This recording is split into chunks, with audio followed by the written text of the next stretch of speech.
মাকে নিয়ে এসেছিলাম। দেখতে দেখতে মায়ের বিসর্জনের মুহূর্ত চলে আসলো।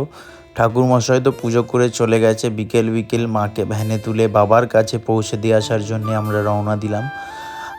এদিকে আমরা ঠাকুর নিয়ে চলে যাচ্ছি মায়ের বিসর্জনের জন্য। যদিও মায়ের তো বিসর্জন হয় না, কিন্তু রীতি মেনে দিতে হয়, সেই কারণে বাবার কাছে মাকে পাঠাতে হবে। তো যথারীতি রানা এখানে ভ্যানের মধ্যে 7 পাক ঘুরিয়ে নিচ্ছে, হাতে করে আর ঘোরাচ্ছি না। আর আমি, বাবু, ওদিকে সায়ন, বড়দাদা সবাই মিলে গেছিলাম মাকে বিসর্জন দিতে। তারপরে ভ্যান থেকে মাকে তুলে নিলাম আমি আর রানা দুজন মিলে। মা আসছে বছর, আবার এসো মা। সবাই মিলে একসাথেই পুজোটা করি। এই সময়টা খুব খারাপ লাগে, এই মুহূর্তটা। এত আয়োজন সবই বৃথা তোমায় ছাড়া। জয় মা কালী।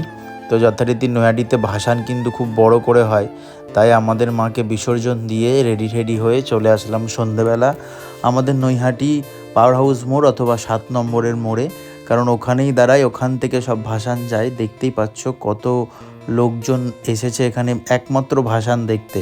আর নৈহাটিতে সবথেকে বড় ভাসান আগে অনেক ক্লাবই বের করতো, এখন সবথেকে বড় ভাসান বের করে নিউ স্টার ক্লাব এবং রেলওয়ে হকার্স ইউনিয়ন। তো এই যেখানে চলে এসছে একটা ছোট্ট ভাসান মায়ের প্রতিমা নিয়ে। আমরা যাওয়ার পরে এটাই আমরা ফার্স্ট ভাসান দেখেছি, তার আগে বড়মা বললো যাইনি। তারপরে চলে এসছে আরেকটা ক্লাব, নামটা ঠিক আমার মনে নেই। এই ব্যান্ডটা না আমার খুব ভালো লাগে, বেশ বাঁশি বাজিয়ে ব্যান্ডটা বাজায়। আর চন্দননগরের লাইটিং কিন্তু চলে এসছে। চন্দননগরের তো লাইট বিখ্যাত, জগদ্ধাত্রী পুজোতে সেখানে লাইট দেখা যায়। এদিকে একটা সাঁওতাল নাচ নিয়ে এসেছিলো, তারপরে আস্তে আস্তে একটা লাইট নিয়ে এসছে। এইগুলো কিন্তু চন্দননগরেরই সৃষ্টি, নৈহাটিতে এরা প্রসেশনে নিয়ে আসা হয়েছে জাস্ট, আর কিছুই না। তো দেখতেই পাচ্ছ পাখিটা কত সুন্দর লাগছে। আর এই যে আমি একটু ক্যাপ মেরে নিলাম। আর এইখানে দেখো মাকে কি সুন্দর এরা প্রতি বছর ঘোরায় এরকম করে, মানে ভ্যানের মধ্যেই নিয়ে আসে, এরকম একটা সিস্টেম তাকে ঘোরায়। তারপর নিউ স্টার ক্লাবের ভাসান চলে এসছে। নিউ স্টার ক্লাবের ভাসান তো তোমরা দেখেইছো, আমি আগেই আপলোড করে দিয়েছি।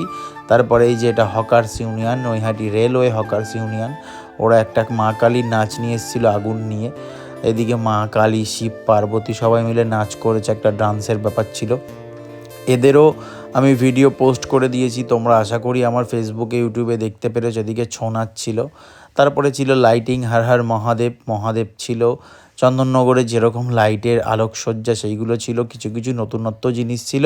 তারপর এখানে সবাই মিলে ডিজেতে নাচানাচি করতে করতে যাচ্ছিল গঙ্গার দিকে আর মাকে বিসর্জন দিতে। আর মায়ের তো বিসর্জন হয় না, আবারও বলি, কিন্তু এটা নিয়ম, তাই করতে হয়। এই যে ওদের মাতৃ প্রতিমা। এরকম ভিডিও দেখতে আমাদের সাথে থাকো।